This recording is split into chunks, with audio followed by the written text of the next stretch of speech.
Jajaran TNI Korem 011 Lilawangsa dan Kodim 0103 Aceh Utara, serta didukung oleh beberapa instansi lainnya, menggelar pasar murah atau bazar bagi warga di lapangan Sudirman Kota Lusnoi selama 2 hari.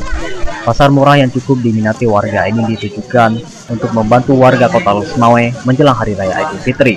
Dengan digelarnya pasar murah ini, warga mendapat potongan harga hingga mencapai 30% dari harga biasa di pasar. Antrean untuk mendapatkan paket murah sembako terlihat di beberapa tenda stand pasar murah yang didirikan panitia. Hal ini cukup beralasan dikarenakan kenaikan harga kebutuhan pokok di pasar mulai tinggi.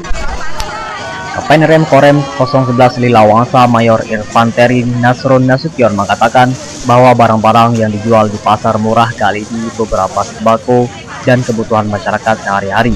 Sementara selisih harga dengan harga di pasar mulai dari 20% sampai 30%. Hal ini sebagai upaya untuk meringankan kesulitan rakyat. Yang di pasar murah kali ini berupa sembako, ya kebutuhan masyarakat sehari-hari lah. Selisih harga. Untuk masalah harga kita ini kan lebih di bawah daripada harga di pasar, ya sekitar 20-30%. Artinya kita melihat kondisi ini, kita bagaimana usaha kita untuk membantu kesulitan rakyat, meringankan.